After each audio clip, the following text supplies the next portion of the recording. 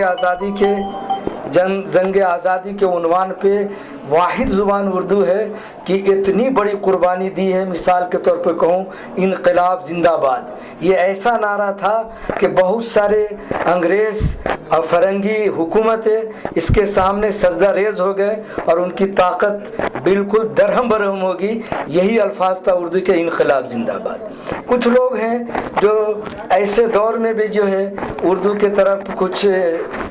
سوالیہ نشان لگاتے ہیں، اعتراض کرتے ہیں، حالانکہ دیکھنا چاہیے کہ جو لوگ اردو پہ سوال کرتے ہیں، اعتراض کرتے ہیں، انہی کے گھر میں جب گھر پہ جاتے ہیں تو اپنے بیوی سے کہتے ہیں کھانا لے کے آؤ، پھر بچوں سے کہتے ہیں پانی لے کے آؤ، بازار میں جاؤ، تجارت کرتے ہیں تو اردو ہی کا لفظ استعمال ہوتا ہے۔ میں یہ کہتا ہوں کہ جو یہ مثلا مشہور ہے، گڑ کھاؤ اور گلگلا سے پرہیز کو، ایسا ہوگا، لیکن یہ زبان انشاءاللہ قیامت تک مٹنے نہیں والی ہے، چونکہ یہ زبان کسی مذہبی زبان نہیں ہے، سب کی زبان ہے، اور اس زبان میں، اردو زبان میں جو محبت ہے، پیار ہے، اتحاد ہے، اتفاق ہے، بھائی چارگی ہے، امن ہے، کسی اور زبان میں نہیں ہے۔ انشاءاللہ اردو ہمیشہ باقی رہے گی۔ رفیع بھائی ایک ایسے شخص تھے، وہ نہ ہی میں ان کے پروگرام اٹینڈ کرتی تھی، لیکن پورے لاک ڈاؤن کے پیریڈ میں انہوں نے ہمارے ٹرسٹ کے ساتھ روز سویرے آتے تھے اور روز شام تک ہم لوگوں کے ساتھ کھانا بانٹتے تھے، ہم جو بھی کام کرتے تھے ہمارے ساتھ وہ کام کرتے تھے، تو ہمارے ٹرسٹ کے اتنے قریب آ گئے تھے اور اتنی خدمت انہوں نے ہمارے ساتھ کی لاک ڈاؤن کے پیریڈ میں۔ اب وہ مجھے ایک ایونٹ مینیجر کی طور سے یاد نہیں ہے، مجھے رفیع بھائی ایک سوشل ورکر کی طور سے یاد ہے، کیونکہ انہوں نے اتنے خدمات کیے ہیں، ہمارے ساتھ مل کے کیے ہیں،